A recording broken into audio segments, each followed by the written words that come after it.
വീഡിയോയിലേക്ക് ഏവർക്കും സ്വാഗതം. ഇന്ന് ഞാൻ വന്നിരിക്കുന്ന വള്ളക്കടവിലാണ്. വള്ളക്കടവിലെ പള്ളിയിലാണ് വന്നിട്ടുള്ളത്. വള്ളക്കടവ് ദേശത്തിൻ്റെ ഐശ്വര്യവും അനുഗ്രഹവുമായിട്ടുള്ള പള്ളിയുടെ കൂദാശ കർമ്മത്തിലേക്കാണ് നമ്മൾ വന്നിട്ടുള്ളത്.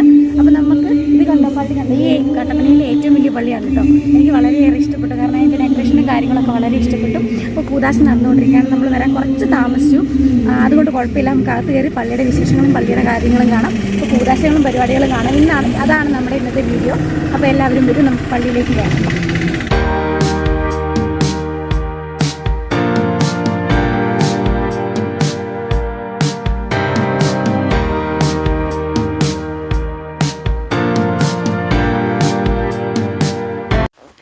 കട്ടപ്പന വള്ളക്കടവ് ദേശത്തിൻ്റെ അനുഗ്രഹമായി നിലകൊള്ളുന്ന സെൻറ്റ് ആൻ്റണീസ് പള്ളിയുടെ ദേവാലയ കൂദാശയിലേക്കാണ് നമ്മൾ ഇന്ന് വന്നിട്ടുള്ളത്.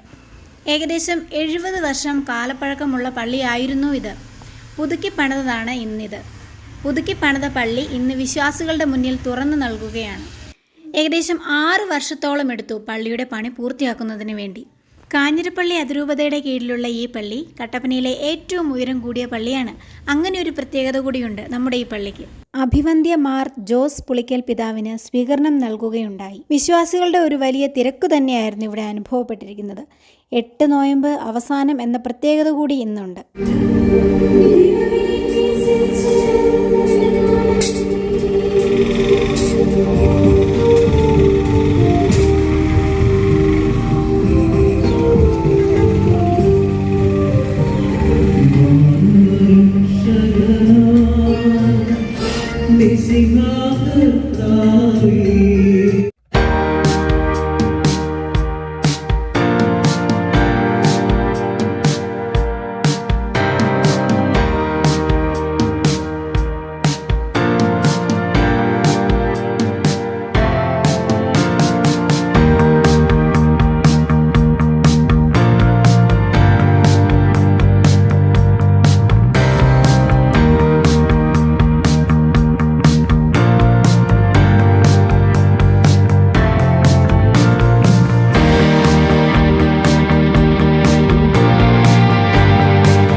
നമ്മൾ ഈ കാണുന്ന ഭാഗം അൾത്താരയുടെ പുറകുവശമാണ്. അത് ആ ഒരു ഏരിയ ഫുള്ള് വലിയൊരു കാർ പാർക്കിംഗ് ഏരിയ ആയിട്ട് മാറ്റിയിരിക്കുകയാണ്. ഇതാണ് പള്ളിയുടെ അൾത്താരയുടെ പുറകുവശം. ധൂമപൂരിതമാവുകയും ചെയ്തു. ഞാൻ പറഞ്ഞു, എനിക്ക് ദുരിതം, ഞാൻ നശിച്ചു. എന്തെന്നാൽ ഞാൻ അശുദ്ധമായ അതിരങ്ങളുള്ളവനും അശുദ്ധമായ അതിരങ്ങളുള്ളവരുടെ മധ്യേ വർദ്ധിക്കുന്നവനുമാണ്. എന്തെന്നാൽ സൈന്യങ്ങളുടെ കർത്താവായ രാജാവിനെ എൻ്റെ നയനങ്ങൾ ദർശിച്ചിരിക്കുന്നു. അപ്പോൾ സെറാഫുകളിലൊന്ന് ബലിപീഠത്തിൽ നിന്ന് കുടിൽ കൊണ്ടെടുത്ത ഒരു തീക്കനലുമായി എൻ്റെ അടുത്തേക്ക് പറന്നു വന്നു. അവൻ എൻ്റെ അതിരങ്ങളെ സ്പർശിച്ചിട്ട് പറഞ്ഞു, ഇത് നിന്റെ അതിരങ്ങളെ സ്പർശിച്ചിരിക്കുന്നു. നിന്റെ മാലിന്യം നീക്കപ്പെട്ടു, നിന്റെ പാപം ക്ഷമിക്കപ്പെട്ടിരിക്കുന്നു. അതിനുശേഷം കർത്താവ് അരുളി ചെയ്യുന്നത് ഞാൻ കേട്ടു. ആരെയാണ് ഞാൻ അയക്കുക? ആരാണ് നമുക്ക് വേണ്ടി പോവുക? അപ്പോൾ ഞാൻ പറഞ്ഞു, ഇതാ ഞാൻ, എന്നെ അയച്ചാലും. അവർ അരുളി ചെയ്തു, പോവുക, ഈ ജനത്തോട് പറയുക.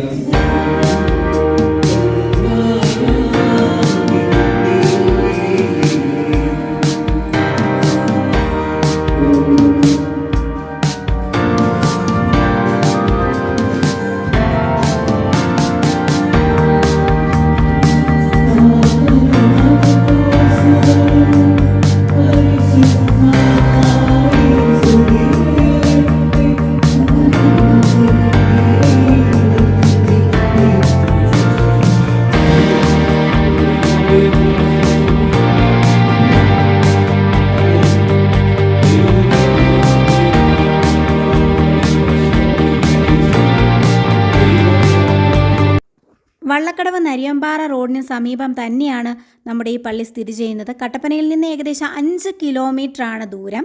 അവൻ പറയുന്നത് പോലെ ചെയ്യുക. വലിയ സങ്കീർണമായ സങ്കടങ്ങളുടെ അവസരത്തിലാണ് മാതാവ് കാനായിലെ കല്യാണ വിരുന്നിൽ പ്രത്യേകമായി ഇടപെടുന്നത്. അവൻ പറയുന്നത് പോലെ ചെയ്യുക. എന്താണ് അതിന്റെ ആത്യന്തികമായ അർത്ഥം? സുവിശേഷം അനുസരിച്ച് ജീവിക്കുക. സുവിശേഷം ഈശോയാണ്. ജീവിത ക്രമം, ജീവിത ശൈലി, ജീവിത പാത. ആ പാത ജീവന്റെ പാതയാണ്. നിത്യതയിലെത്തുന്ന തീർത്ഥാടകന്റെ യഥാർത്ഥ പാതയാണ്.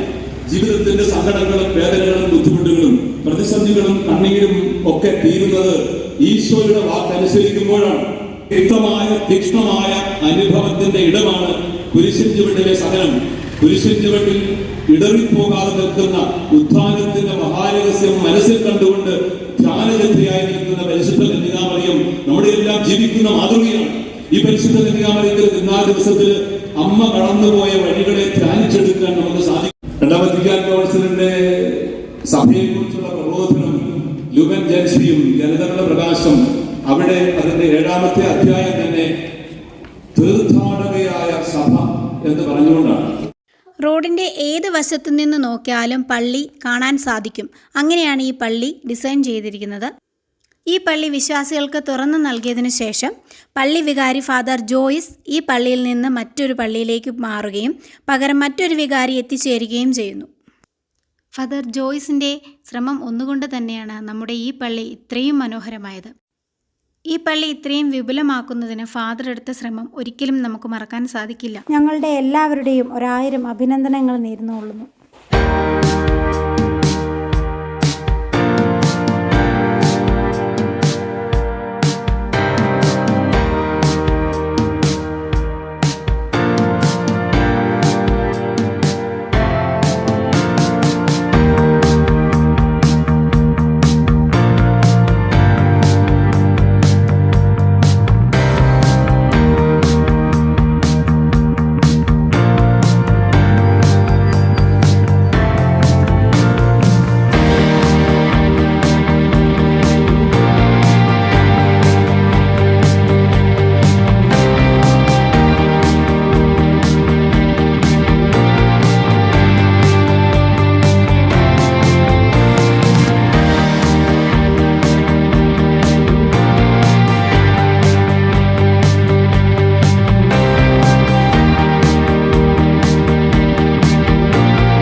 ഇന്നത്തെ നമ്മുടെ ഈ വീഡിയോ ഇവിടെ വൈൻഡപ്പ് ചെയ്യാണ്.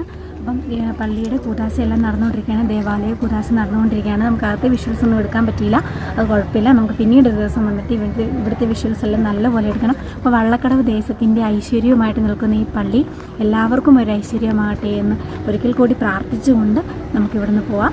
അപ്പം ഇനിയൊരു പുതിയ വീഡിയോയിലേക്ക് കാണുന്നവരെ എല്ലാവർക്കും ബൈ. പിന്നെ നമ്മുടെ ചാനലൊന്ന് സബ്സ്ക്രൈബ് ചെയ്യുക, ഷെയർ ചെയ്യുക, കമൻറ്റ് ചെയ്യുക, അതുപോലെ തന്നെ നമ്മുടെ ഫേസ്ബുക്ക് പേജ് ഒന്ന് ഫോളോ ചെയ്യുക. അപ്പോൾ നമുക്കിനി വീണ്ടും ഒരു പുതിയ വീഡിയോയിലേക്ക് കാണുന്നവരെ എല്ലാവർക്കും